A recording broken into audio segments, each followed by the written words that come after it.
following is a production of Shark Flight Media.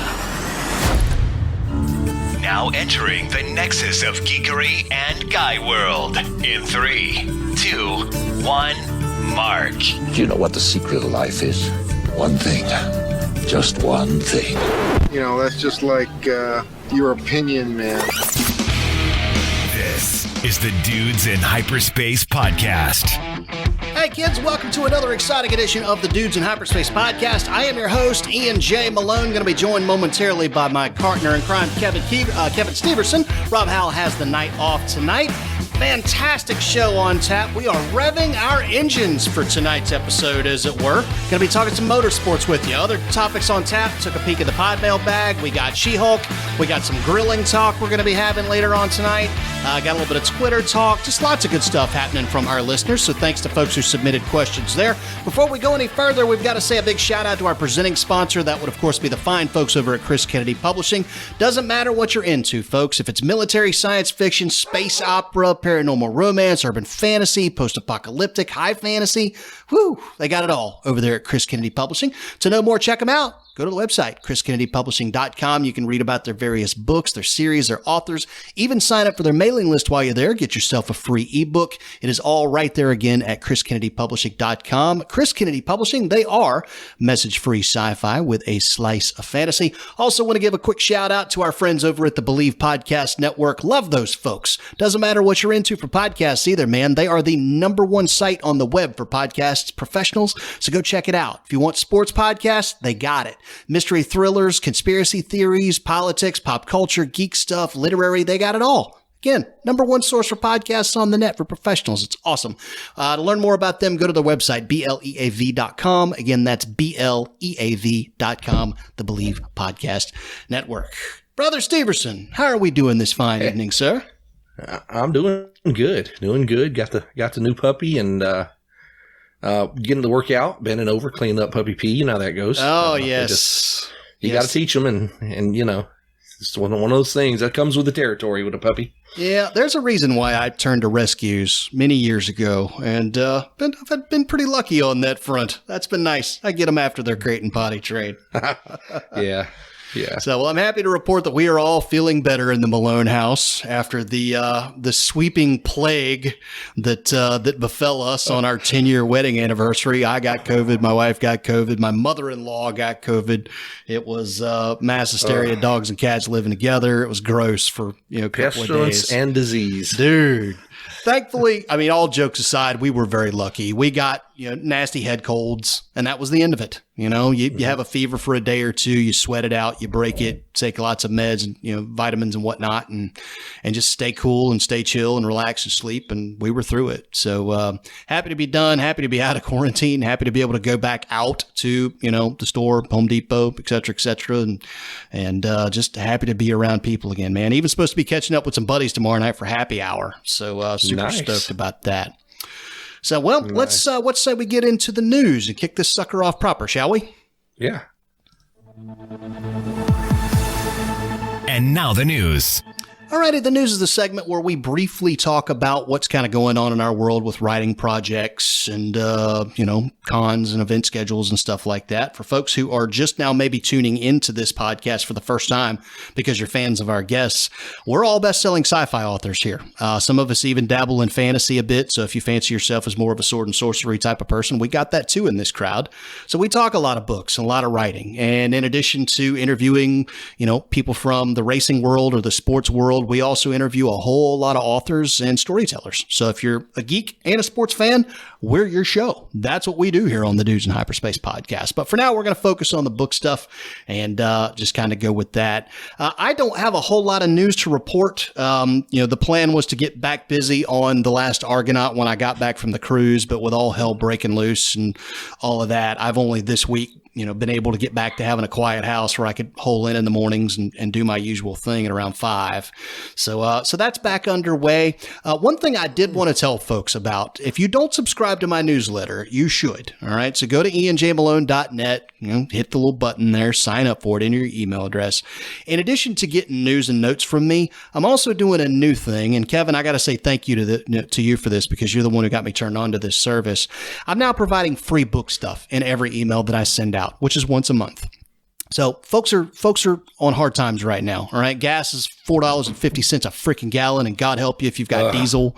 Grocery bills are 20-30% higher than what they should be right now. I mean, it's a mess, and a lot of people are tight. And unfortunately, as much as we love them, they don't have the scratch to be able to go spend a lot of money on books. And so freebie book giveaways, really kind of a godsend in times like this. So go sign up for my mailing list. While you're at it, go sign up for Kevin Steverson's at kevinsteverson.com. All right. We're going to give you, like I said, again, in addition to news and stuff that's going on with us and our books and our series, you're also going to get links to free books every month. So if you're a little hard times right now for cash, you want some good stuff to read, we can hook you up with some freebie deals if you go sign up for our newsletters.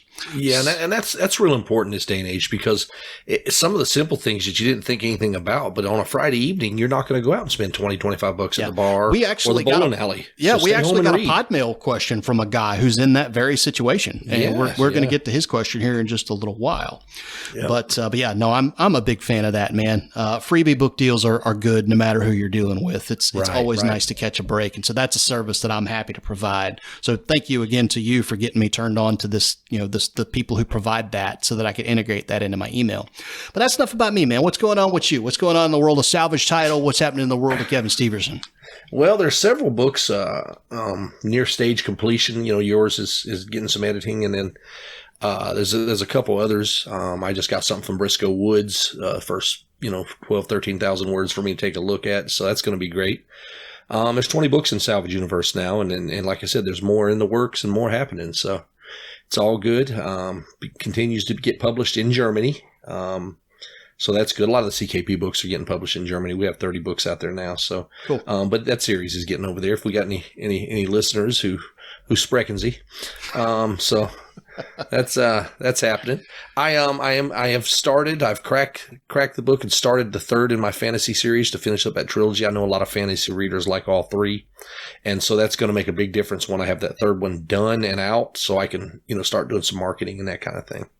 Awesome. Well, again, folks, if you're looking for more information on us, go to ianjmalone.net, kevinsteverson.com. If you're looking for Rob Howell, magically enough, he's on the internet too at robhowell.org. Pretty sure he's got a blog you can follow where he keeps you posted on all of that. And he's been known to throw out a free book promotion from time to time too. So keep your ears on for that.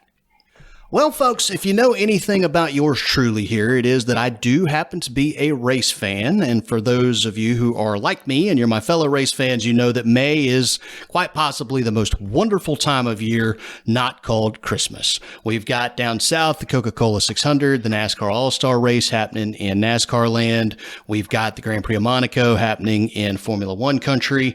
And then, of course, a little race out in Indiana called the Indianapolis 500, which happens every Memorial Day weekend. So I could stand here and talk to you guys for hours on end about this, but you hear enough out of me.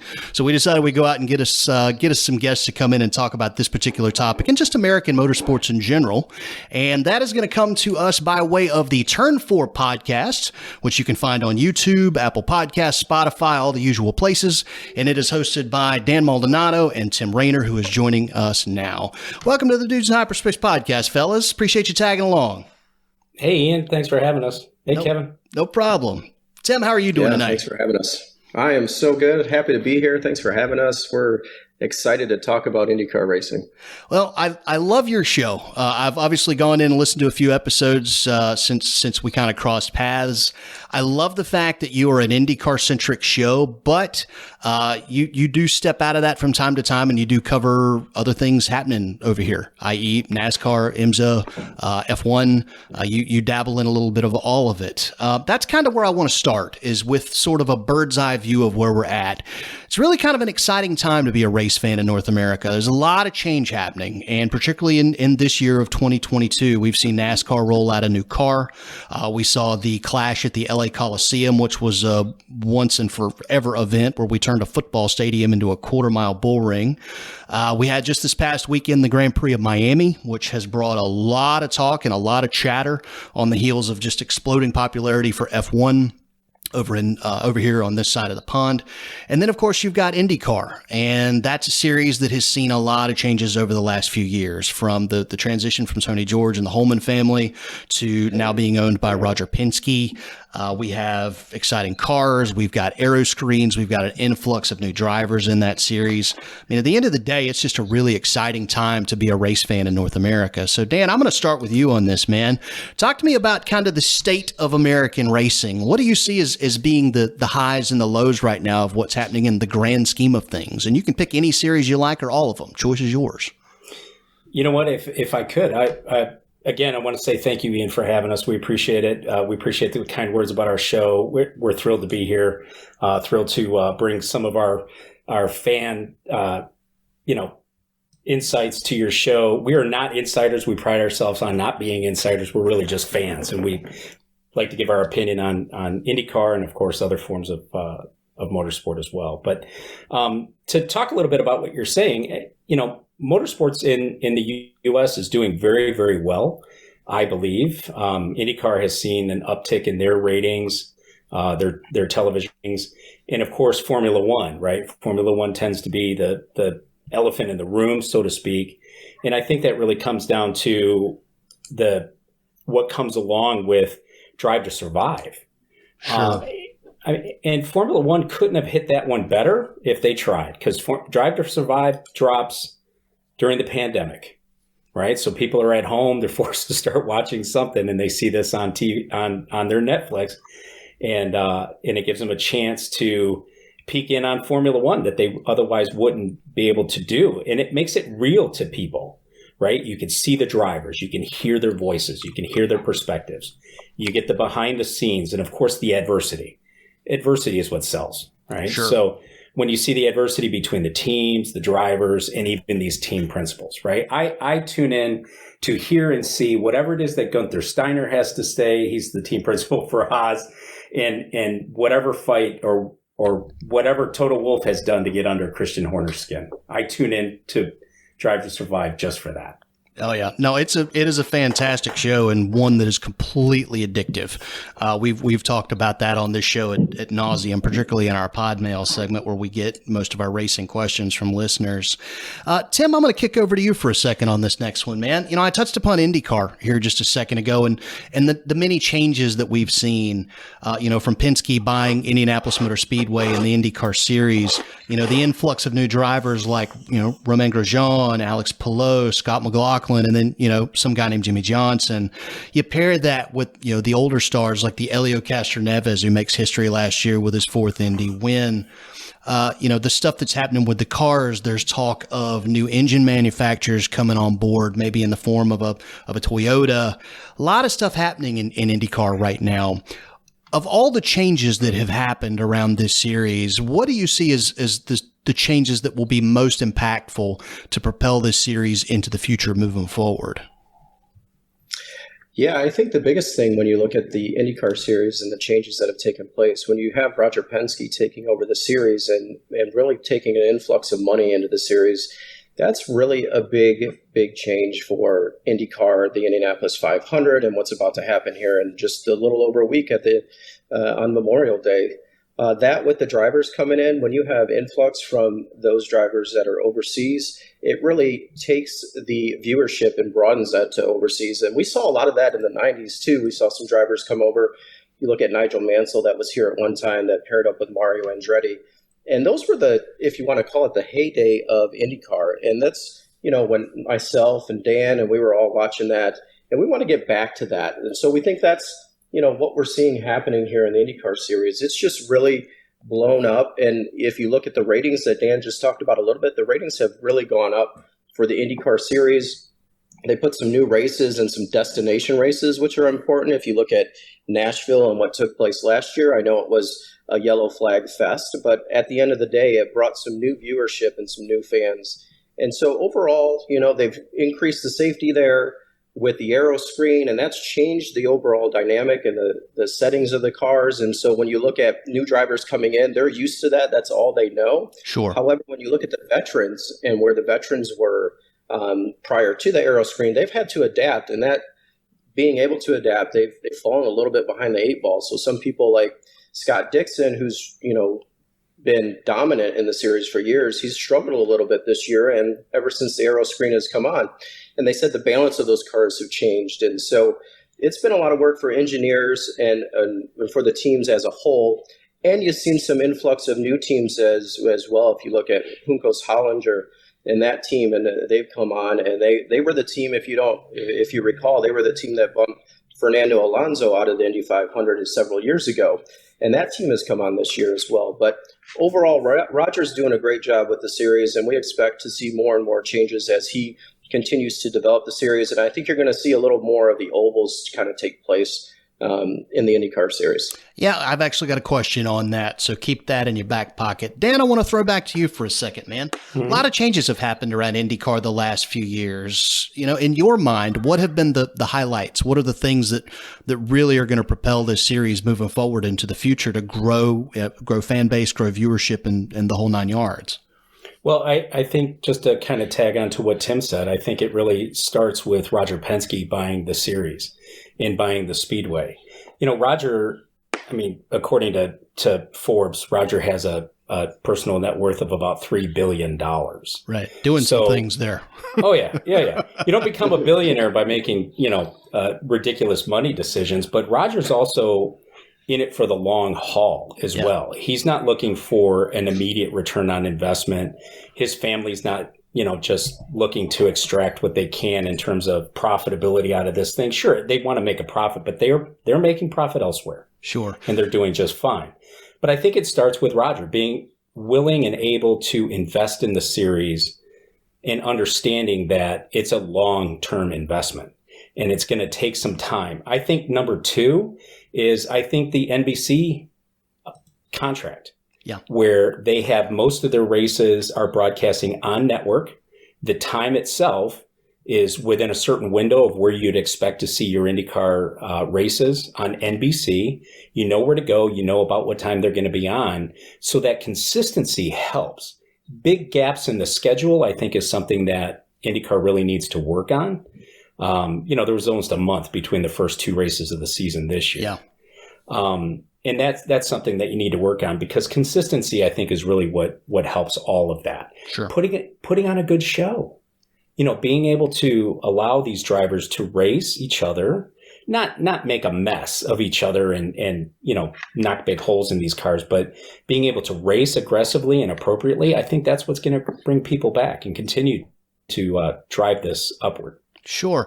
Yeah. I don't think it can be overstated the home run for IndyCar fans that Penske buying the series is. I think anytime you find out that your favorite racing series is up for sale, there's a devil you know, devil you don't element in play there. There are a lot of people, if you read Bernie Ecclestone's comments lately in F1 News, a lot of people over the pond that aren't real thrilled with Liberty Media. A lot of old school F1 fans that are not real happy with the way the sport is being packaged, the way the sport is being grown to new fans, and there's a lot of chatter there about that. With Roger Penske at the helm, not only do you have a guy who is a brilliant businessman, has a huge track record of success in business, but he's also a racing purist, and he understands the beating heart of what makes Indianapolis, Indianapolis. There was nobody better to buy the series, in my opinion.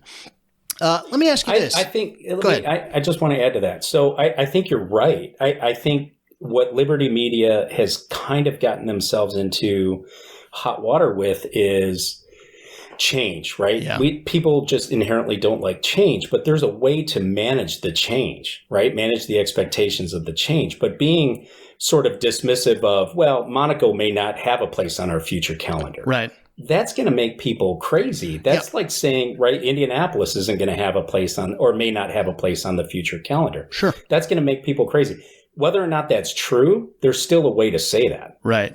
And yeah, the there's a fact that better they way to floated manage that out is just ridiculous. Yeah, that's the kind of boneheaded stuff I expect from NASCAR leadership there. But that's a whole nother can of worms for a whole nother day. Let me ask you this. Go ahead, Tim. I just want to kind of talk about NBC and the coverage that they have. I think their coverage is really good, and I think the extended coverage to Peacock has really helped the fan base. The fan base can watch practice. The fan base can watch Q1, Q2. They can watch everything throughout the whole IndyCar series. So if there's IndyCar fans out there that don't have access to Peacock, I would tell you it is 100% worth it. And even from this week, when we were looking at practice at the Indy 500, everything is on Peacock, on demand, and available to the consumer right at their fingertips. Yep. And when your goal is to try and get younger as a sport, streaming is the way to go.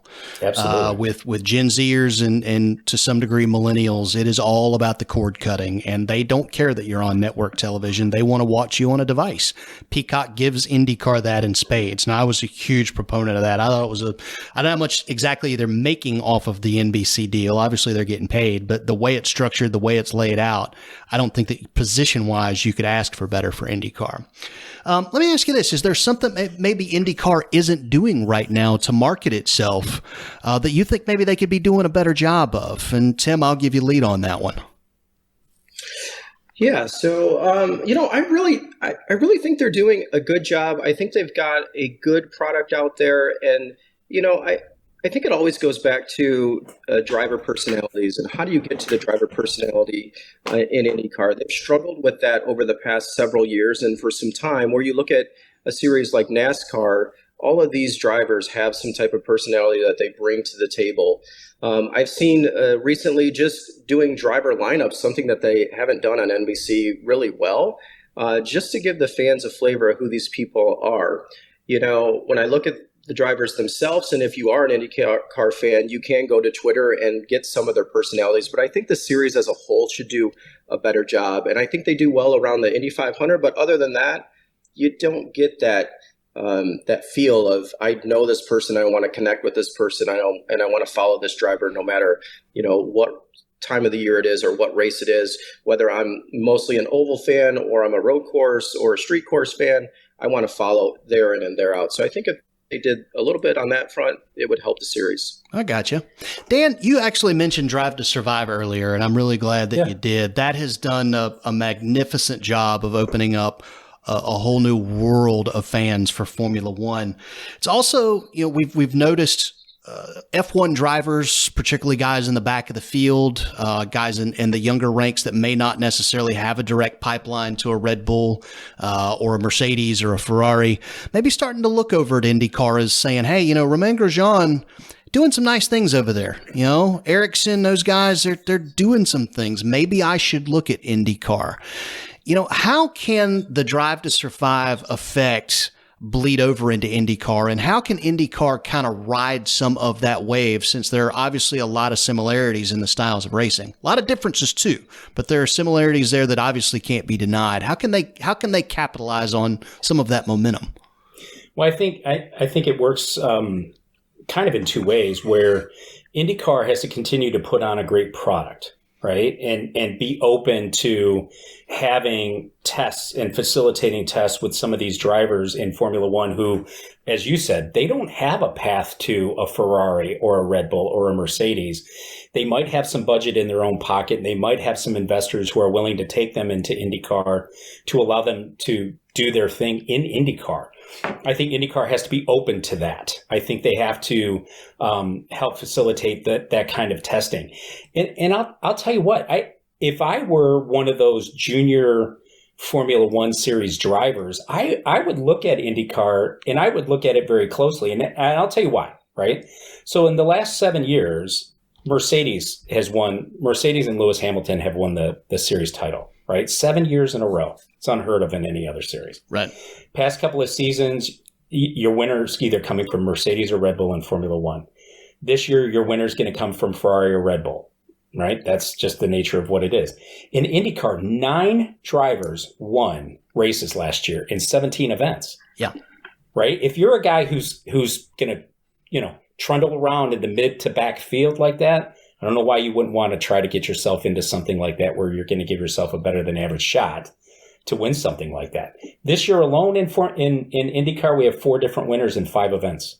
Yeah. Right. Yep, that's impressive stuff. I mean, every sport in America has the quest for parity, and you could make the argument that nobody does that better than IndyCar for exactly that reason. I agree. I think NASCAR with the new car might be getting a little bit closer to that with this year's car. Yeah, I can agree with that. I think that maybe they've kind of rushed it a little bit. I think they could have maybe taken a little bit more time and ironed out some of the bugs. But again, that's another discussion for another podcast. We talk about Formula One drivers coming over to race in IndyCar. I read an interview with Romain Grosjean not too terribly long ago where he talked about, he started noticing IndyCar, obviously like a lot of folks, when Alonso started coming over to run the Indianapolis 500. But even then he was kind of under the impression that, well, they run circles over there. That's what they do. Mm-hmm. And it wasn't until he really started following the series that he was like, oh, no. They run road and street courses almost most of the time. Contrast that with, your average kid sitting in a dirt track somewhere in Indiana. Circles are what we know. Circles are what we grew up on. Circles are what we grew up watching. In your mind, what makes for the perfect IndyCar schedule? Where do you strike that balance between ovals and road courses, street courses? And Tim, I'll actually give you lead on this one, man. What are your thoughts on this subject for scheduling? Well, the first thing you need to do is bring back Cleveland at Burke Lakefront Airport. Amen to that. I knew that was coming. Yep. So I like the series, how it has the road courses, street, and ovals. I like the balance today, me personally. I know there's a lot of IndyCar fans that would like to see more ovals. Mm-hmm. I think back in the day when you had Pocono, you had Michigan International Speedway, California Speedway, all of those. I think you could bring back another 500-miler. So put that in the schedule.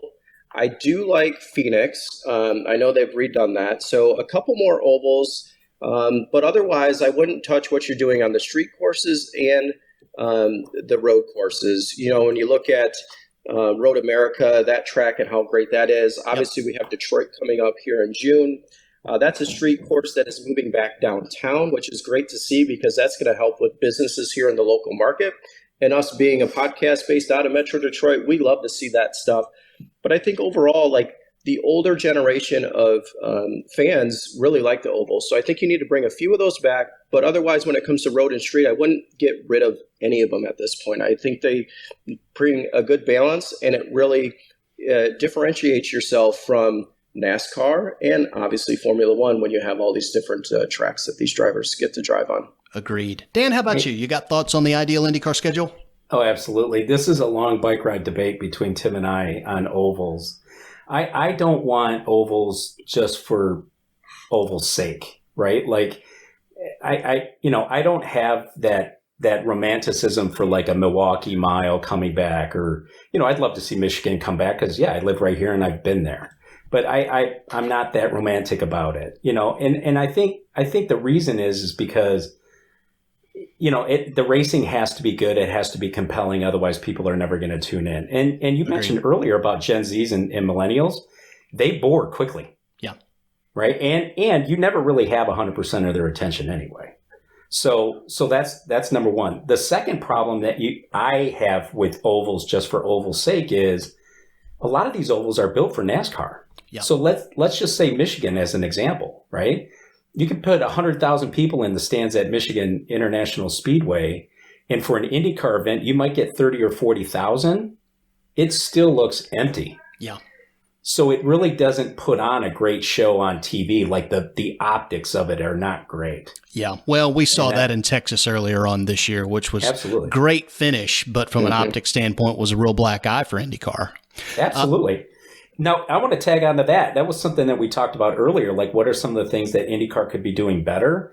My opinion here is they could be holding their promoters more accountable for local promotion. Right. I have a number of friends who live in the Dallas-Fort Worth area, and one who is actually an IndyCar fan. He comes to the Indy 500 every year, has for decades, right? He didn't even realize that IndyCar was running at Texas that weekend. Yeah.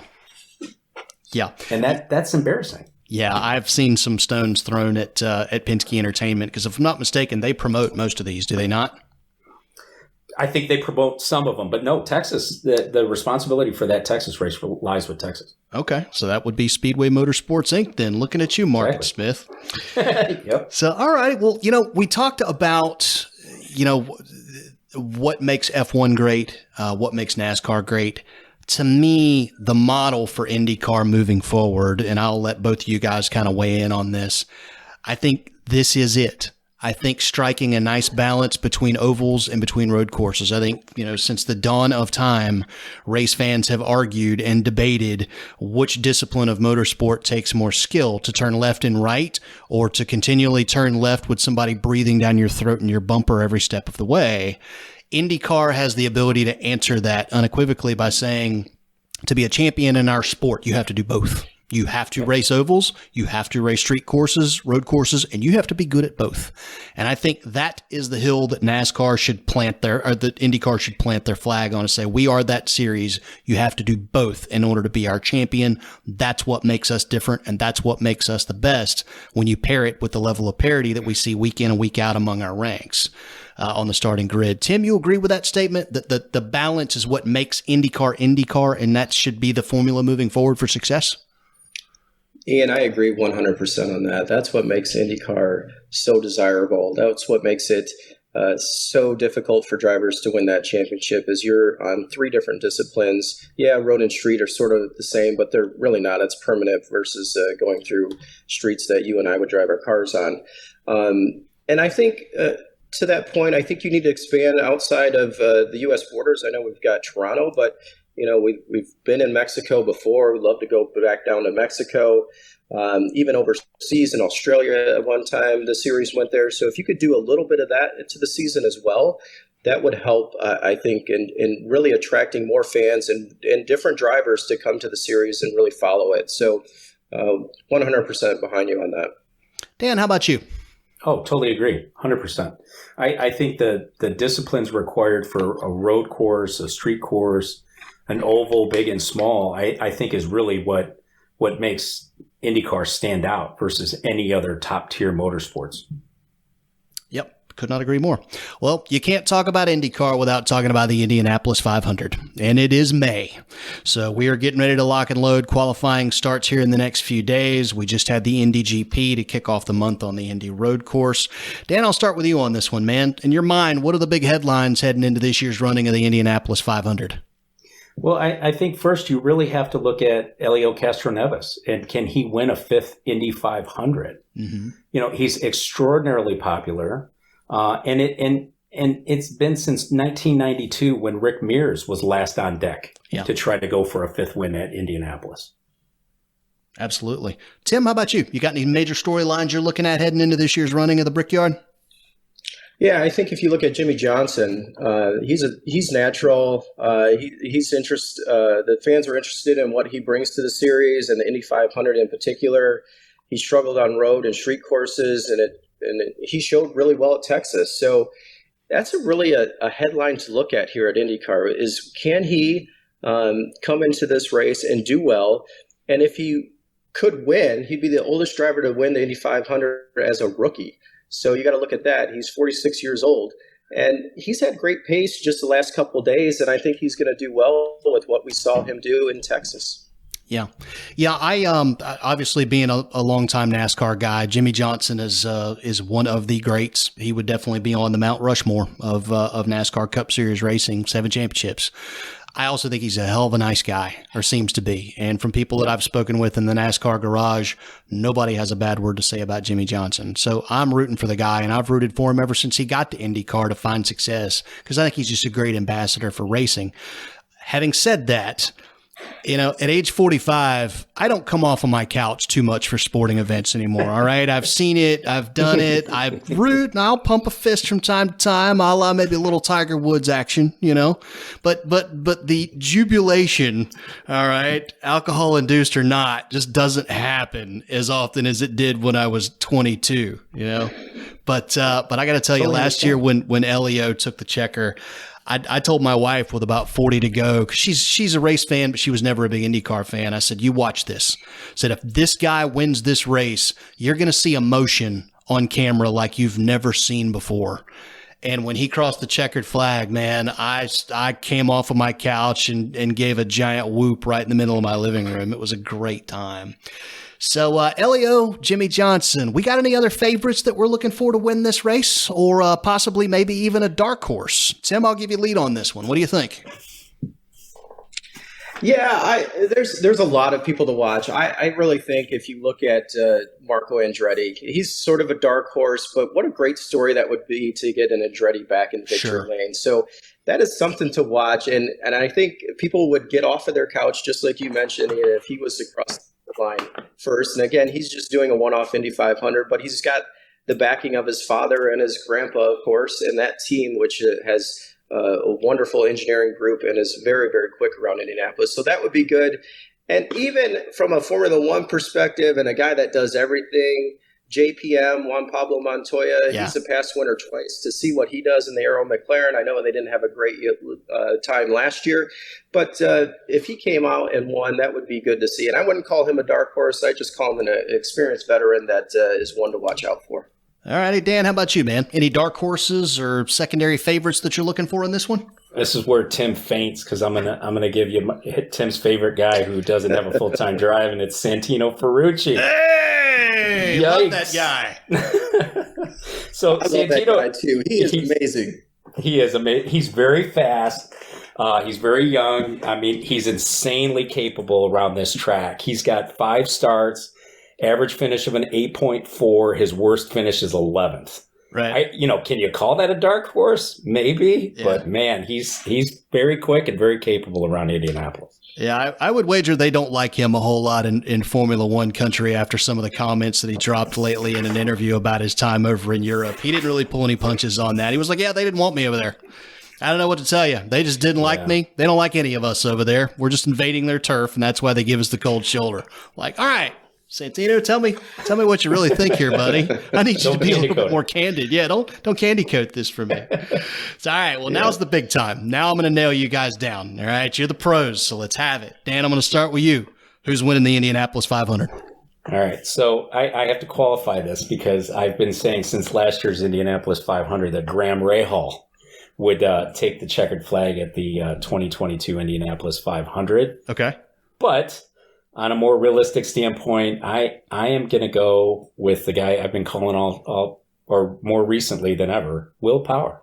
Okay. All right. Grizzle veteran. Tim, how about you, man? Who's winning this year's Indianapolis 500? And from my perspective, I got a 5-time winner winning this race. So I've got Elio Castroneves, and it's going to be a wonderful story. And the fence was going to be climbed, and they're going to climb to the other side, and they're going to run through the stands. It is going to be a glorious day that Sunday on Memorial Day when we go there to watch the race. So I've got him winning. My other dark horse, or somebody that I think could pull this off, is Rinus VeeKay. Okay. I just think he's really fast, and he's on the right team for this Indianapolis 500, and they could potentially pull this off too. Awesome. Ian, who do you like? Who do I like? I'm gonna pull the heartstrings, and I'm gonna call Jimmy Johnson. I think it'd be a magnificent story. It would be right up there with F1 Miami as story of the year in motorsports over here anyway. I think if he won the Indianapolis 500, that is the kind of that's a dream scenario for Indianapolis. In some respects, and IndyCar fans don't throw rocks at me for this. In some more respects, that could do more for the sport than Elio winning number 5. We all know Elio. We love Elio. We can revel in the history that is Elio winning number 5. But if your goal is to grow the sport into places where it hasn't gone before, let Jimmy Johnson win the Indianapolis 500. That would do some things. Plus, like I said, I had a chance. We had Corey LaJoy on this program actually about a year or so ago, and he and I were chatting off mic about just some of the other folks in the garage, and he just gushed about what a great competitor, but a great guy Jimmy was. And so I root for people like that. So I'm going to go with Jimmy Johnson and hope for the best. I did have one additional question, though, for you guys. We kind of started off the top on this interview on, kind of a grand bird's eye view of American motorsport, not just IndyCar. And we touched upon kind of the values that are the NBC television deal for IndyCar. A lot of television news going on right now. You've got F1, who's in the midst of debating their next contract with ESPN. Apparently others are coming out of the woodwork to try and capitalize on that and steal that deal. And then you've got NASCAR, who's going to be coming up on the end of their television contract. I think it's in 2024. And maybe this is a reach, but I think that's the contract that makes or breaks NASCAR's future. I think they have a lot riding on that deal. And if they don't get any more interest on that contract than they got for their title sponsorship when Monster Energy left, I think that sport's in real trouble. But having said all of that, Dan, I'll start with you on this, man. Big game of musical chairs here for motorsports and television. How do you see this shaking out? Who are the big winners, and we got any losers here? Well, I think IndyCar is definitely a big winner because they've shown no hesitance at all to explore and utilize and drive everything they can through Peacock if they need to. Yeah. Whatever it is to do that. And Peacock gives you a little bit more flexibility where you're not up against, windows, right? Time windows. Yep. I think NASCAR could be a loser here. And I want to say this about NASCAR is I think what NASCAR should be driving for in their next TV deal should be one partner. Because for me, and I'm not necessarily a big NASCAR fan, but I'll watch it if I find it. But man, lately I feel like I can't find it. Yeah. I don't know if it's on Fox. I don't know if it's on NBC. I don't know if it's on FS1 or USA or we're even, and I know I have USA, but I couldn't tell you what channel it is. Yeah. Yep. So, to me, I think NASCAR could potentially be the big loser here if they're going for that big pot of gold again and start breaking up their TV package. Right. Well, based on their viewership numbers, I don't see any reason why they would have the ability to demand that when they sit down at the bargaining table. Tim, how about you, man? Do you see any big winners or any big losers in all this? I mean, there is a school of thought out there that if NBC gets into the F1 game, that could screw IndyCar. That all of a sudden they become the kind of the kid on the back seat just watching everything happen in front of them. You got any thoughts on how this is going to shake out? Yeah, I think that could be a potential area where IndyCar would have to worry about that. But the partnership thus far with NBC, I've really enjoyed it. I love that they bring the big names in for the 500. You're going to have Mike Tirico there, who's known across the world, right, from his perspective and going to major events. So from the perspective of NASCAR, I agree that they really need to clamp down and go with one network so that way their folks know where it is. I think they need to go into a little more of the streaming aspect as well.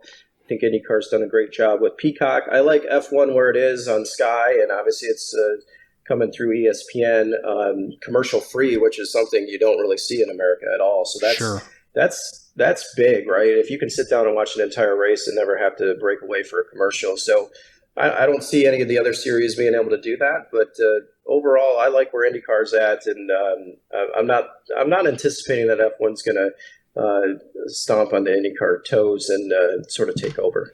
I gotcha. I agree that that the F1 on ESPN in its current form, to me, is really the best way to have it. Sure, And I do believe future-wise, I think ESPN will do what they can do to hang on to it. And I think they'll also bleed some pieces into ESPN Plus. But here's kind of the monkey wrench. If I'm not mistaken, and I don't want to look it up because I don't want to seem preoccupied, but if I'm not mistaken, I think Sky is also owned by NBC Universal. Okay. So that could be a monkey wrench into the future of it. But hey, if ESPN is willing to pony up and take that Sky broadcast again, I don't know why NBC would suddenly get, territorial about it. Sure. Yep. Well, fellas, I really appreciate the time. Before I let you go, I did want to throw Mike back out to my co-host, Kevin Steverson, who's also a race fan, has kind of been tagging along on this and just listening. Kev, any questions I didn't ask these gentlemen that you want to come in and catch my back on? Yeah, I do got a question I wanted to ask. I'm a NASCAR fan, and compared to the Indy racing, qualifying and the pole position is a lot simpler in NASCAR because, Lord have mercy, you got to have a dang degree or something to figure out the pole qualifying for the Indy this year. And I'm talking, fast 12s and fast 6s and this and that. And look, The fastest car is going to be on the pole. How are you guys figuring that out? They're talking about 5 minutes and electric fans and cooling engines. And I'm like, what in the world is going on? Somebody explain that to me. And listen, use small words. Yeah. Never mind the fact that Kevin is a multi-time best-selling author and award-winning songwriter. Don't let that country boy act fool you. Hey, I'll take the first part of that. I'll let Tim chip in as well. But I think that's kind of a holdover from when there weren't, when they needed to create a little bit more drama at the Indy 500. They weren't sure how the teams were going to line up. The more exciting teams, there was big discrepancies in terms of the teams qualifying near the front versus those in the back that were just field fillers. And I think some of that was manufactured anxiety, that they were trying to bring out to the crowd to sort of reach back to those days 20 years ago where, qualifying pole day was just nonstop and it was just something crazy, insane, exciting. And it just not the same. There's 33 cars. Everybody's going to make it. Yep, absolutely. Bump day is not what it used to be. Nope. Absolutely. That's correct. Hey, Kevin, I don't want to try to explain it to you, like the whole way they're doing the qualifying this year and what they've done in the past, the Fast 12. There's a few things that they are doing that I do like from a series perspective. The top 12 are getting points for qualifying, so these teams are obviously going to be in it to win it. There's a $100,000 bonus. But I like the old traditional way. I like qualifying and bump day. And I know we don't have enough cars this year for bump day, but I'm okay going back to the way it was. But I think it's the series trying to manufacture some excitement here. And hopefully it does, but it is confusing for the fan, and I wish they would simplify it. Look on the bright side. At least you don't have the rules package for the NASCAR All-Star race, which takes a freaking abacus to be able to understand. Well, Dan Maldonado, Tim Reiner, Turn 4 Podcast, greatly appreciate you guys coming on. This has been an absolute treat for me personally to be able to have this conversation with you guys. Anytime I can get around a pair of pros to be able to talk racing, it is a good day for me. So, as noted at the top of the show, you are on YouTube. You can also be accessed via audio through Apple Podcasts, Google Podcasts, Spotify, most of the major platforms.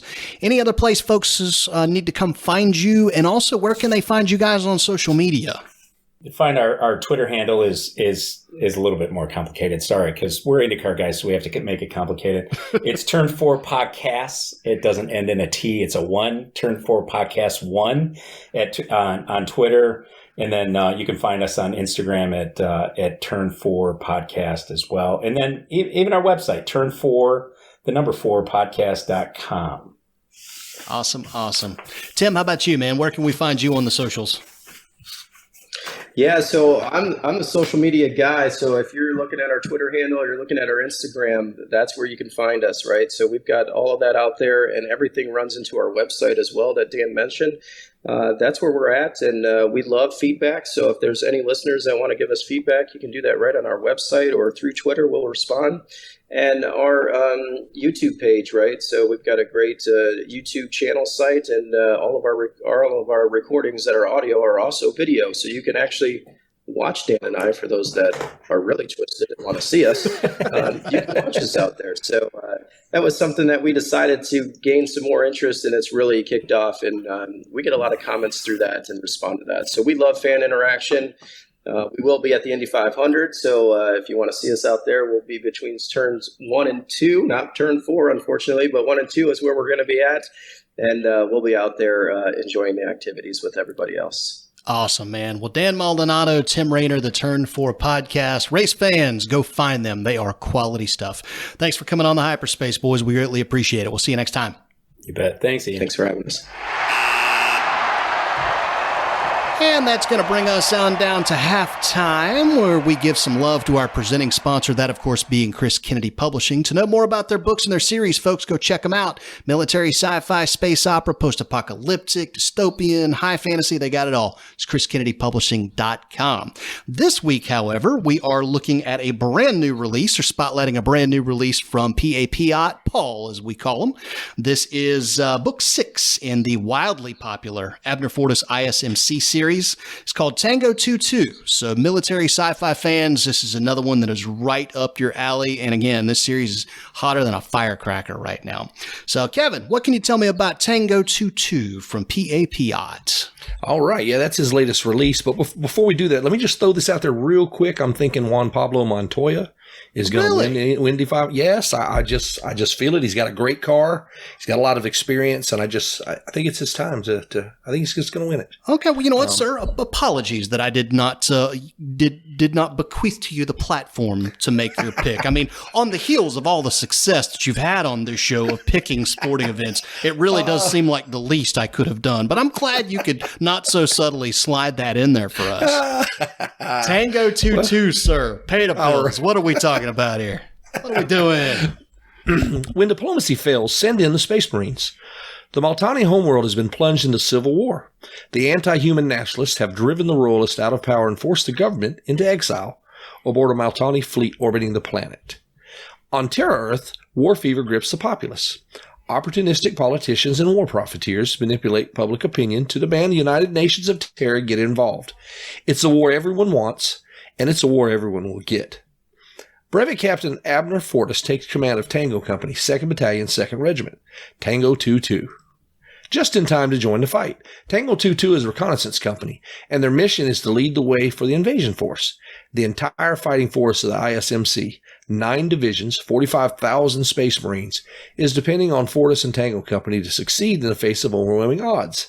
It's a risky strategy, but if they can do it, the payoff is nothing less than the liberation of the Maltani from their nationalist oppressors. Fortas is reunited with his trusted comrade and Space Marine extraordinaire, Gunnery Sergeant Peter Yastrzemski. Together, they lead Tango 2-2 on an increasing desperate gambit as the invasion stalls and they're stranded behind enemy lines. With no good options, they do what Space Marines always do. Pick a bad one and execute. After all, they're paid to do it, not like it. There can be no failure. Win or die. Denley. There you go. Well, again, folks, that is Tango 2-2, brand new book out from PAPIOT, book 6 in the Abner Fortas ISMC series. If you want to check it out, look right there in the show notes. We got a link hot and ready for you to check out. Take you straight to the Amazon page, and you can get it. Other notes happening around the world of Chris Kennedy Publishing. We have an additional new release this week in the form of Runners. This comes from William Allen Webb and Kayla Krantz. This is book 1 of a brand new post-apocalyptic series called The Core, and early buzz, particularly from Bill Webb, is that this is really solid stuff. So dystopian folks, get on it, man. Runners, brand new book from William Allen Webb, Kayla Krantz, Core series, good stuff. Also got new things happen in audio this week. We have, speaking of the Abner Fortas IMC series, book number 5 called Diplomacy from Paul Piat. You can go grab that on Audible, iBooks, all the usual destinations. We also have the latest, In the Service of Luna, which is book 4 of the Lunar Free State series from John E. Sears. I want to say there's another installment in that out already for ebooks if you want to grab that. But the audiobooks In the Service of Luna is out and ready to rock and roll. Again, that's from John E. Sears. You'd be hard-pressed, honestly, to find 2 hotter series right now at CKP than Lunar Free State and Abner Fortas IMC. Those are big ones, folks. Other news happening around the world of Chris Kennedy Publishing, and this is a fun one, man. YouTubers. CKP is on YouTube now, so big shout out to the lovely and talented Miss Marisa Wolf for spearheading that. She's already put out a couple of interviews that have been a blast to watch. One with our very own Rob Howell talking about his contribution to the Hit World Valkyries series. There's another interview up with a friend of the program, Casey Azell, and some of the stuff that she's got going on. And again, that's all on YouTube, and you can see their faces, which are frankly much prettier than ours. So go check it out. Again, that's Chris Kennedy Publishing on YouTube. Check it out. And also want to give a quick shout out to Jeremy, who is Maurice's husband. He's the guy doing all the production work behind the scenes on that. And as the guy who does all the production work behind the scenes on this show, I can tell you that's not a small ordeal. A lot of work goes into that. So shout out to Jeremy. You're kicking it, man. You're doing great work over there, and keep it up. He's such a great guy, too. Oh, yeah, man. Good dude. Yep. For an LSU Tigers fan. But another story for another podcast. Yeah. All right. Let's see what the listeners got to say, shall we? You got mail. All righty. Shout out to the folks at the International Association for Science Fiction and Fantasy Authors for presenting the Podmail segment of the show. Folks, speaking of free books, man, they've got an awesome one coming up here May 22nd through 26th.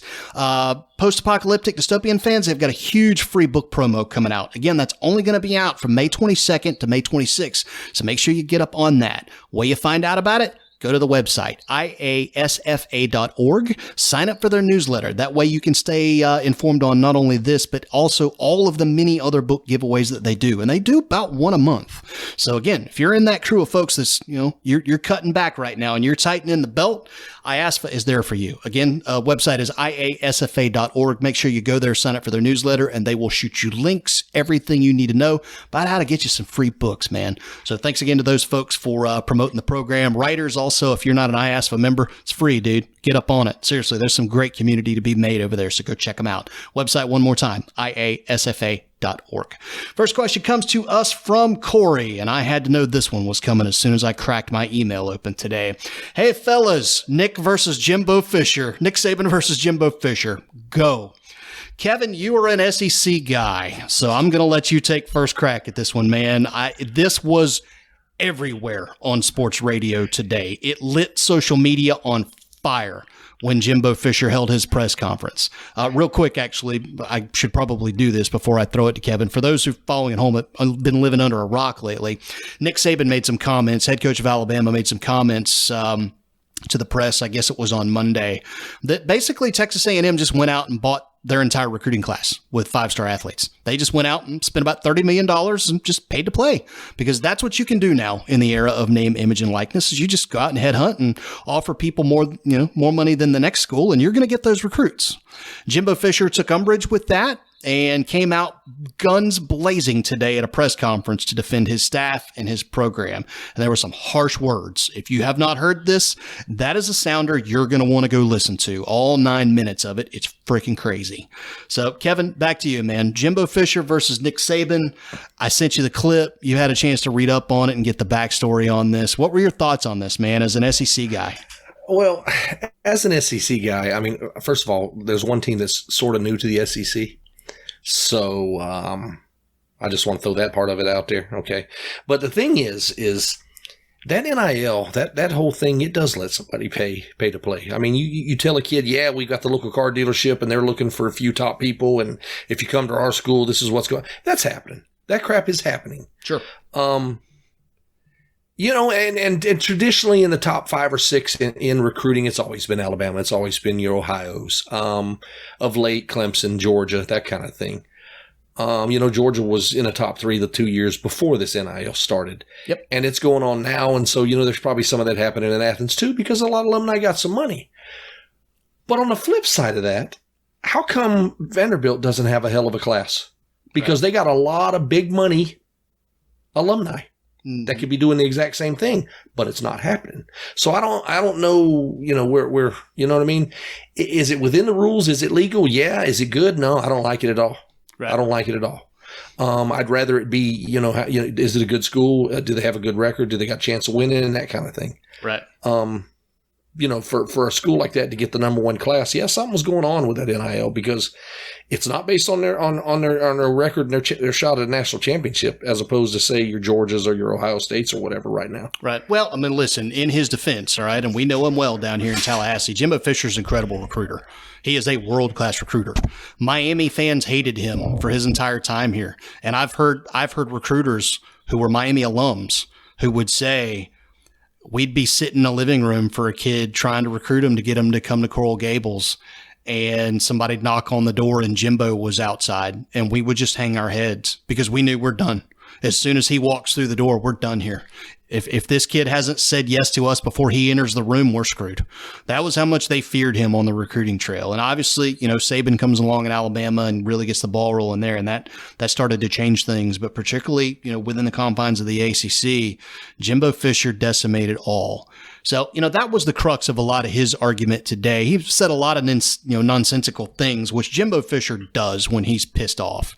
Listen, there's no denying that guy's a raging egomaniac. And when he feels like he's being confronted with something or he's being questioned, he will go off the rails. And God help his handlers who have to reel him in, because that is not an easy thing to do. He had some extremely crazy things to say about Nick Saban. As in, you want to find out about that guy? Go do some digging around his deal. Look into his past, press corps. Go do some investigating on the history that is Nick Saban. There are some skeletons in that closet that you're going to find, and you go ask the right people, and you're going to find them. My retort to that would have been, hey, press corps, how come you didn't do your job and ask the guy who was his offensive coordinator for years, who was sitting right in front of you at the time? But I digress on that. What were your thoughts on the stuff that Fisher had to say? I know a lot of SEC fans have felt like he was kind of airing some dirty laundry there that he shouldn't have.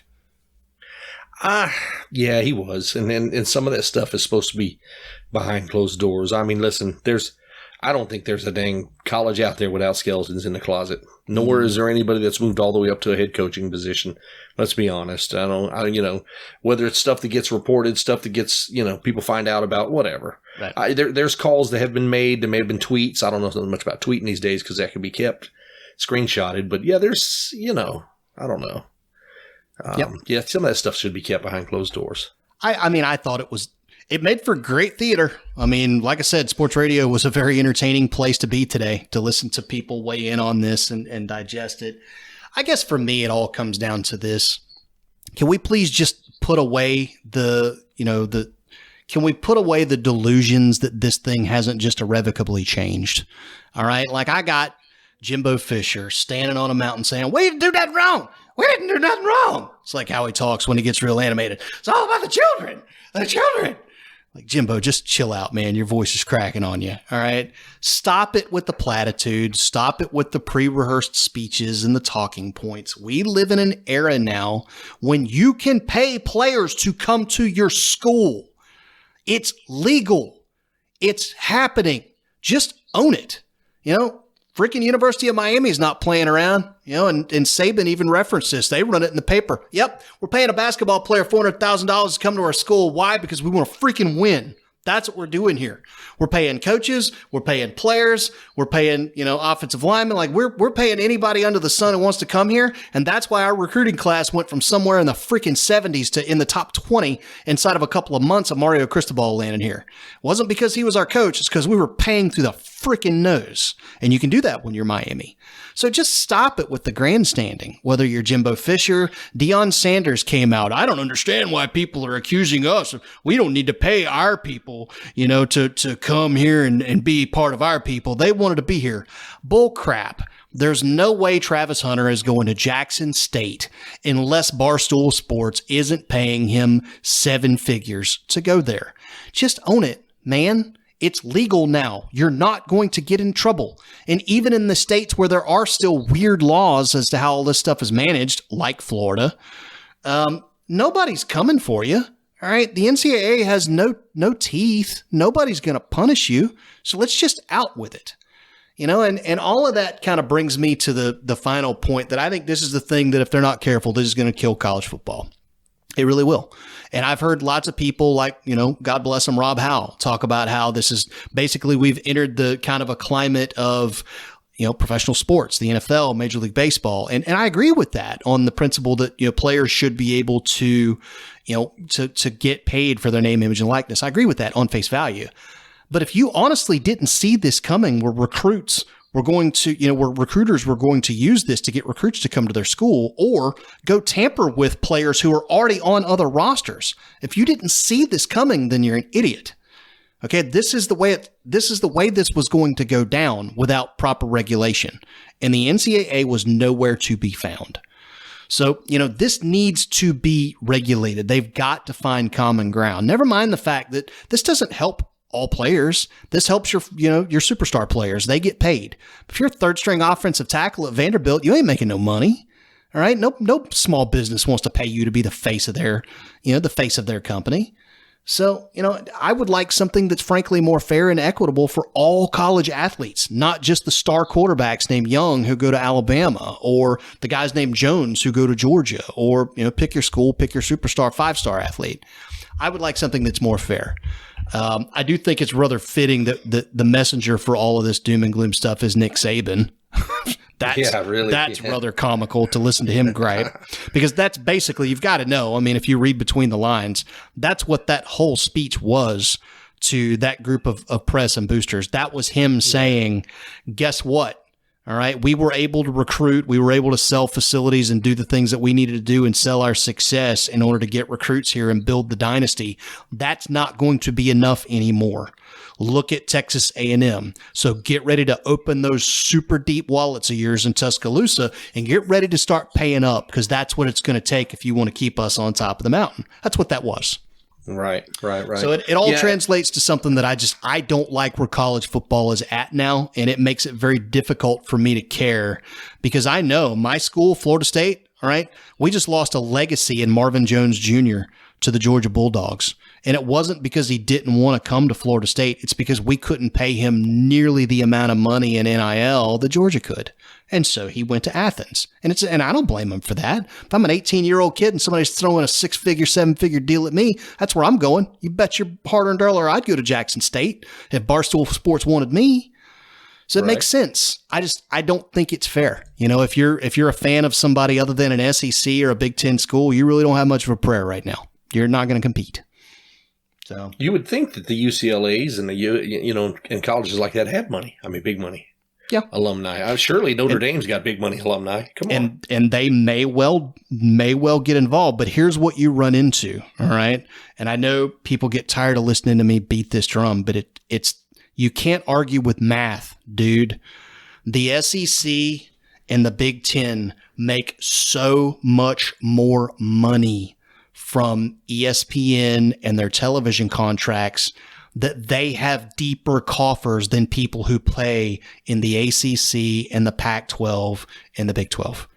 It's just the simple fact of it. That's the way that it is. Now, what they choose to do with that money is on them, i.e. your Vanderbilt example there. But until that changes, and I've used this analogy before. It'd be like if the NFL gave more money to the NFC East because, the Giants are there and the Cowboys are there and Philly's there and Washington's there. If they gave 20% more television revenue to that conference or that division than they did all the other divisions, what do you do then if you're the Jacksonville Jaguars or the Miami Dolphins? Like, you're not playing on an even playing field. Like, you really can't. Yeah. So until we can level that out, man, there's not going to be any parity here. And if you thought there was only 3 or 4 teams in college football that could compete for a title before, buckle up, because that's all it's going to be now moving forward. And that sucks. Right. But I wanted to throw this one thing out. Stetson Bennett, quarterback for UGA, when he got an NIL deal, he's dividing that amongst his team. Well, good for him. There are third string long snappers that are getting a cut of that because he's like, no, this is a team thing. And that's not going to happen very often. That's probably few and far between. Nice to spotlight those stories, though. Yeah. I like the fact that he did that, and it may not be a lot per, but you give a college kid who's there on a scholarship $2,000, and that's the difference in eating ramen or eating macaroni and cheese, Sure. Well, let's face it, dude. If you're an athlete at Georgia, you're not eating ramen and mac and cheese. Oh, I know. You're going to the training table there at the athletic center, and you're going to eat better than every other college kid on campus. Right. So but you know what I mean. Let's not pretend like I don't like the phrase unpaid labor when you're talking about college athletes. Do I think they should be paid a wage? Sure. Just like every other college kid that works a part-time job for extra money while in school. But don't have any illusions. All right. I'm saving for a college education for my kid now.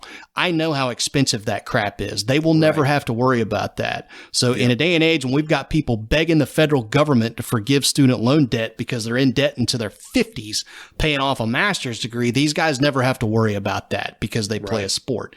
And they get free food, and a lot of times they get free lodging. That ain't a bad way to go for your college career in Athens, Georgia. And oh, by the way, you can pretty well walk into any club and people are going to look at you. Not a bad place to be if you're a 19-year-old kid. So, all righty. Well, next question. Let's go ahead and shift out of that. Head into a little nerd land. This question comes to us from Mitch. I was a huge Orphan Black fan, so anything with Tatiana Maslany is automatically going to get a look from me. However, The She-Hulk trailer left me a little underwhelmed. He leaves that with a question mark. Did you guys see the trailer? And if so, what did you think? Kev, did you see the She-Hulk trailer? I did. I like the fact that it looks like there's going to be just a touch of comedy within the series. Yeah. And you can tell that just from that, that less than 2-minute trailer. But I don't know. Even Marvel has the Hulk. He's huge. He's muscular. She's more, I don't know, just regular female bodybuilder type instead of being monstrous. It's Sex in the City with gamma radiation. Like that's how it felt to me. Was very Ally McBeal, Sex in the City with Marvel, and the Marvel formula written all over it. And we talked about that with Todd Fonestock when we broke down the Thor: Love and Thunder trailer. Marvel's got the formula, man. Like you see it hook, line, and sinker now in everything that they do. Which is Mitch, I'm going to bow out on this one, man. This one just ain't made for me. There's a butt for every seat, and people are going to love this show, and good for them. That's why it's there. I have seen 2 trailers for this now, and neither one of them really grabbed me. And particularly on the heels of this one, the tenor of the show, the look of it, the feel of it, the humor, this isn't a show that's written for me, and that's okay. I'll hang out and wait for another one. Like the other thing that apparently is coming, and this broke late this afternoon after I'd closed down the mailbag. Daredevil is coming back on Disney Plus. Variety reported that today, that Marvel is moving ahead with a Daredevil revival series on Disney Plus. And now all questions become, will Charlie Cox be returning as Matt Murdock? I see no reason why he would not. That would seem to be the stupidest thing ever if Marvel tried to reboot Daredevil. And I don't think they will. Otherwise, they wouldn't have put him in Spider-Man No Way Home and all that. They would have just let sleeping dogs lie. Right. I was a huge fan of the Daredevil series. Part of it is just because, listen, I'm a legally blind kid. Like, I grew up thinking Daredevil was the greatest thing since sliced bread. Like, if they ever came up with a surgery that would make me be able to see like everybody else in my class, like, first thing I was going to do was go down to the comic book shop and buy a stack of Daredevil comics. Like Daredevil, Superman, those were my guys. And it was more Superman just because I actually got movies with him and Christopher Reeve. But I was a huge Daredevil guy. And I loved the Daredevil series on Netflix. So that made my day when I found out that one was coming back. And now I'll just wait for word on Charlie. I think they did a good job with casting in that show. And even his law partner, I love that actor. So yeah. Yep. Yeah. So I can never remember his name. He's one of those that guy actors that you've seen in a number of bit parts. And, but he's just he's a good actor. I like him. Yeah, he's a great Foggy Nelson, to be sure. Yes. All right, next question comes to us from Hannah. I hear you guys talk a lot about Twitter, but I've always been a little leery of that platform because of its hive of scum and villainy reputation. Now that word is out that Elon may be taking over, I'm considering opening an account. What do you guys think Twitter would look like under the new management if this happens? I kind of handle social media in my day job, in addition to doing it for publishing and podcasting and all that. So I've kind of been keeping an eye on this story. I'm actually really encouraged by this. I really want to see this happen, that Musk takes over Twitter. And it's not because of political reasons.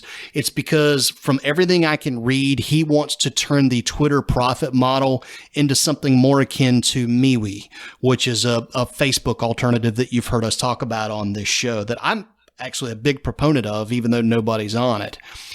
Basically, what would happen is all of your accounts would continue to be free, but people who want to use Twitter for commercial reasons or businesses or government agencies or whatever, they're going to be charged a fee for that. So you would pay to have a Twitter business subscription. Currently, they call it Twitter Blue, I believe. They would be charged anywhere from $1 to $3, $4 a month to have a Twitter subscription in order to operate as a business on Twitter. That is how Twitter would make their money, which means that they no longer have to run ads. So no need there to worry about getting your data, your interests, your private. There's no need to track you because as a user now, you no longer are the commodity. All right. They make their money through the subscription model rather than the ad model. I love that. And so for that reason alone, I hope this deal goes through. I hope Elon buys Twitter, and I hope that change is made because I'm a huge fan of that model. I want to see that happen. I've also seen, ever since word broke of all of this, I will admit to having seen a bit of uptick in my Twitter traffic. I've gotten new followers. I seem to get a little bit more engagement on my tweets, and I've been happy about that. You know, we don't talk politics on this show because this ain't that show, and you get enough of that crap in daily life. The one issue I do have with Facebook and Twitter is there is a certain fear out there that if you like the wrong content, you get lumped into a specific group of people, and all of a sudden, miraculously, your stuff gets less and less visibility, and you see your engagements fall, and you just get minimal traction. And I'm not saying that was happening with me. All I'm saying is that in the last month, I've seen more Twitter traffic on my content than I've seen in the last year, 2 years. And that's cool. I'm happy about that because that means you guys who want to follow me are actually seeing my stuff. So thank you for that. And by the way, don't forget to click the little notifications button there on my profile, and it means you'll get a push notification when I tweet. But a lot of talk about this, Kev. Elon Musk buying Twitter, what it'll be, what it won't, whether to get on it, whether to not. What are your thoughts on this? Because you're on Twitter, but you're not nearly as active on it as I am. Yeah, I'm not as active. You know, I a while back, I stopped getting as much traction. You know, I have over 7,000 followers on Twitter. Mm-hmm. And when you only have one or two likes or whatever on a post or whatever, sure. It's like, it makes you raise an eyebrow and go, what's going on? This ain't. And so it's been, even with me, I'm getting more traction, more looks, more followers, that kind of thing. So I just like, I just like the transparency. Yeah. Listen, if you guys aren't doing anything, if the current regime is not doing anything wrong, they're not shadow banning, they're not doing any of those things, show me. Yeah. Show me. No doubt. You know, show me you're not. Yeah. And of course, we can't, we're not doing that. Well, right. If he gets it and it's wide open and he has it transparent, that's what I like, you know? Well, again, you know, if you switch your business model to more of a subscription model from an ad model, that changes everything for me. Hannah, I would note, by the way, one of the reasons why I've just always been more of a Twitter guy than anything else is because, well, I'm legally blind. So social networks built on pictures that I can't see on a phone kind of doesn't really do a whole lot for me. I have a speech reader on my phone that allows me to use Facebook and Instagram. Facebook is relatively easy to use. Instagram is an absolute nightmare to use. It's functional, but it sucks. Twitter's platform built on text, and I like words. It's kind of why I'm a writer. And so that's why, just for navigational reasons and content preferences, I've just always been more of a Twitter guy. But there are tons of authors that like Facebook better, and that's okay. There's a butt for every seat. All right, next question comes to us from Mark. Howdy, gents. Now that summer is here, I was curious how this impacts your grilling tendencies. What are the things that you cook during summer that maybe you don't cook during fall? Any menu suggestions would be much appreciated. Kev, how about you, man? What kind of stuff you grilling in summertime? What's your go-tos? When it gets hot, I stick with your chicken. I stick with your burgers and your sausages, whether that's hot dogs, bratwurst, or any of that kind of thing. Mm-hmm. And pretty much, like I said, burgers, chicken, and dogs. And I don't do a brisket in the summer because, slow and slow is how those work. Sure. I definitely don't do my Boston butts because I'm not going to do 12 hours of back and forth checking that thing, internal temperature, regular temperature, and all that. It's just too hot out here in Georgia for that back and forth like that. So those are things I tend to do in the cooler weather, and I don't do them in the summer. Same thing with a rack of ribs. During the summer we get them from places. I don't necessarily do it myself, and it's just one of those things. That's how my menu changes. Talk to me about your chicken. Chicken's one of those things that can take on just about any profile you want. During summer, a lot of people like those lighter, real poppy flavors. Ooh, so you're going to grill some chicken. What are you doing? This is going to blow your mind. So I get a can of frozen orange juice concentrate. Pop that baby open, put it in a bowl, pour in a couple cans of pineapple juice, and I soak the pieces of boneless, skinless chicken breasts for at least 4 hours in the refrigerator, and then grill those. Do you season with any kind of a rub, or is it just the citrus does it? It's just the citrus really does it, and a little bit of sweetness, and sometimes I'll hit it with a little salt, a little pepper, or sometimes I'll hit it with maybe a kind of a chicken seasoning. It's just designed for poultry, but it's just a little different take on chicken for me, and it's that orange chicken basically is what it ends up being. It's really good. Interesting. All right. Yeah. I'm kind of with Kevin. Chicken, burgers, dogs, sausages, stuff like that is always a hit in summertime. I'm a big kebab guy. I love kebabs, and everybody around the house loves it when I make kebabs. Typically for that, I'll take my chicken breasts or chicken tenders if they're on sale. Chop them up into my bite-sized chunks. I marinate them in Italian dressing, but then I pull them out, drain them off, and I hit them with this stuff called Cavender's Greek seasoning. Folks who listen to the show probably heard me talk about this before. You can buy it at any grocery store. It's a really good, mild seasoning that a couple of buddies of mine back home here in Florida got me turned on to a number of years ago. And it just works great with particularly pork and chicken. It's got some paprika in it. It's got some oregano. It's got a little salt, little pepper. It's not a very robust rub at all. It's just got a good flavor that when you marry that with a real mild meat like a chicken and then an Italian dressing to kind of tenderize things up a little bit, works great. And I shove that on some kebabs with some sliced peppers and onions and maybe some tomatoes, maybe even some pineapple if I'm feeling crazy. And then I weave strips of bacon throughout every kebab, right? Because bacon, let's face it, people, bacon makes everything better. And then I put those dudes on the grill and away I go. So there's really not a whole lot that I grill in summer that I won't grill in fall or vice versa. Fall for me really takes on a lot of slow cooker meals, man. I love chilies and stews and soups and stoops and all that kind of stuff. That's fall weather food for me. I've used an electric smoker, so I will do Boston butts or ribs or whatever the case may be.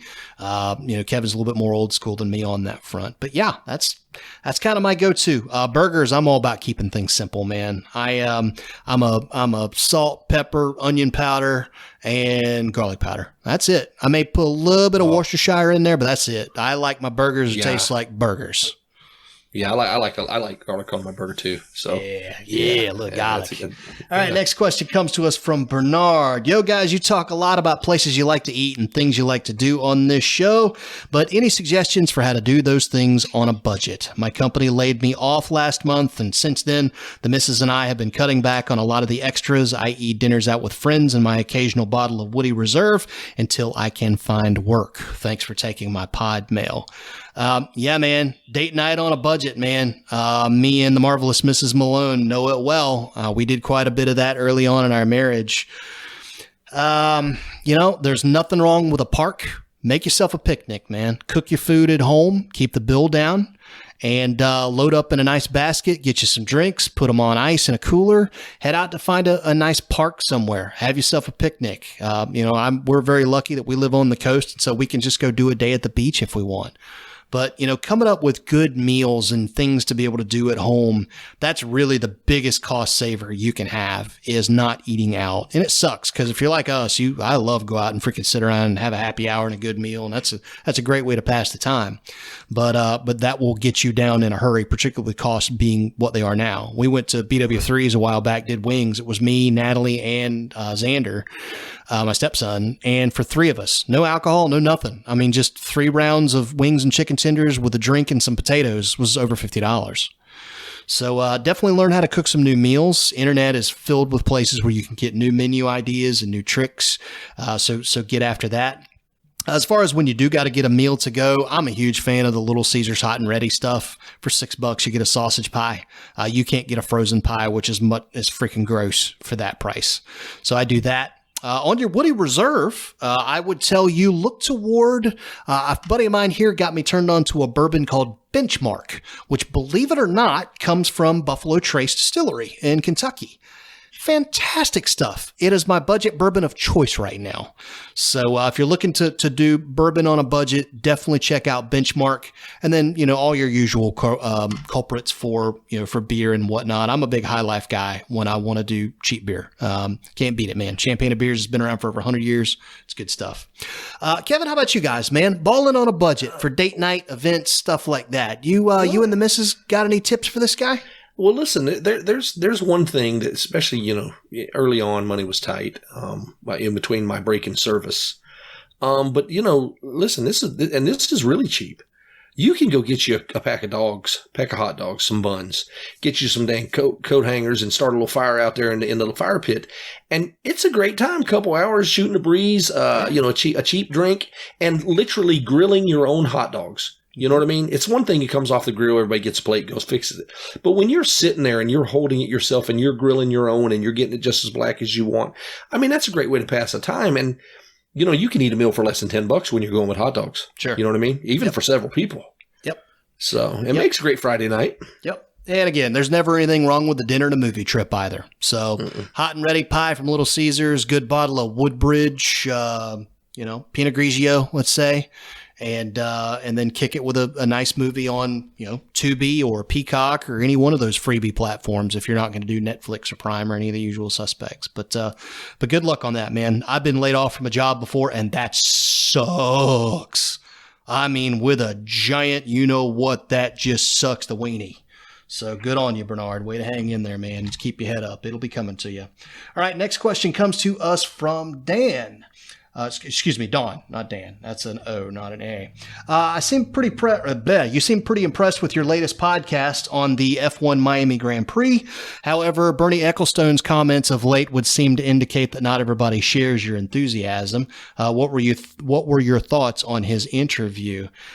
We touched upon this actually just a little while ago with Dan Maldonado and Tim Reiner from the Turn 4 podcast. Bernie Ecclestone, for those who don't know, was the president and the boss of F1 for years and years and years. He's an F1 icon. He's in his 90s now.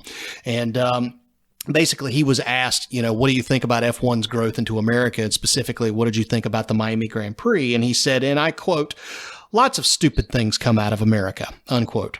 That right there is pretty well why loads and loads and loads of American race fans for years and years have thought F1 is glorified Euro trash racing. That's it, because of comments like that. That's why Americans have felt for years like F1 didn't want us, didn't need us, and therefore we just didn't need to follow. And we were happy to follow NASCAR and IndyCar and sports car racing and all of the great stuff over here because they did want us. So, F1, Liberty Media has worked very hard to get away from that kind of rhetoric, but occasionally you're going to get dumbass things from dumbass people, and Bernie Ecclestone is definitely a dumbass. It's just my 2 cents on the matter, but it was a stupid thing to say, and he deserves to look like an idiot for it. So, Kev, how about you, man? Do you have any thoughts on good old Burn? Feel the burn? That guy, I'm not even interested in taking a look at that stuff because things like that. So I'm like, we got Indy over here. I'm good. Right. Shout out to Maya Cleve, editor extraordinaire, and also a fantastic cook. Bernard, by the way, go back and check out, I want to say it was somewhere in the 40s. We had Maya on talking about editing, but she's also a big cook. And we talked about a lot of things you can do at home on cost savers. One of the things that Maya likes to do is whenever she'll have a party, she says inevitably people bring loads of veggie trays over to her house because that's the go-to party favor when you're going to somebody else's place. So when everything's over with, rather than throw all that out, she chops all those vegetables up and freezes them. And whenever she needs to make soups and stuff like that, boom, it's ready and it's fresh, relatively speaking. So anyway, good episode there. Could help you out. But Maya asks, I'm always good for a television question. Have either of you caught the new Bosch Legacy show on Prime or The Lincoln Lawyer on Netflix? I have not, actually. I started the original Bosch a while back, and some other things came up, so I just did not get a chance to get back to that. I want to finish that before I get into Bosch Legacy. I don't know much about The Lincoln Lawyer except Shonda Rhimes, I believe it is, lady who created Grey's Anatomy years ago. That's one of her shows.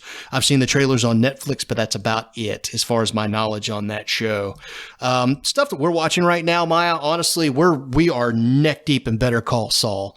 We've got the mid-season finale coming up on Monday night. That show has gone off the freaking crazy train rails so far, with this being the last season. Really, really, really been good. We've also got Stranger Things coming back at the end of the month, and Obi-Wan, which obviously I've talked a lot about, and I'm cautiously optimistic that that's going to be some of the best Star Wars Disney has done. So, Kev, how about you, man? Have you had a chance to check out either of these series, and is there anything else that you're watching right now in TV land? I have not checked them out. I did love the Lincoln Lawyer novel, though. Okay. And the movie. I like the movie. Okay. So hopefully they're staying close to some of that. I mean, obviously, when you have a series, there's a lot more writing involved and a lot more episodes and that kind of thing. So, I mean, how close can you stay to just one novel? But we'll see. On television, I haven't watched a lot of the newer shows that are coming out. I tend to watch some of the older stuff. I really love Moonshiners, the show Moonshiners. Okay. And I don't drink, but I know it. I guess I know the industry real well and the making moonshine and that kind of thing. And I'm not saying I could make some. Right. I'm saying I may have had a great recipe in the past, but I don't drink anymore. So I gotcha. All righty. Final question comes to us from Ricky. You guys offer some fantastic tips to newbie fiction writers on this show, but I also happen to know that at least one of you is a songwriter. Any pointers for someone looking to get into that space of the craft? P.S. You might say that pod mail question was some real Ricky shit. Thanks for taking my question. Kevin, I think you have a fan. So I will let you answer this one. Go for it. I think that's aimed at me. Listen, it's just like regular writing. You have to write. You have to do it. You just got to sit down and write the song in the room. You don't want to force a song, but you want to write what comes to you. And there's a lot involved. These days, collaboration is the big thing in writing. So, find a couple other people who want to do the same thing, and you guys sit around with an acoustic or a piano and just write. Yeah. There's not as many, believe it or not, there's not as many full-time writers living in the Nashville area. Obviously, with the internet and everything else, you can send stuff. So they don't have to be in Nashville these days and hanging out on 16th Avenue and all that kind of thing. But collaborations are huge. That's the biggest thing going now. There was a time when songwriters write their own stuff, get it pitched, and an artist pick it up. George Strait would pick a lot of tunes from other people.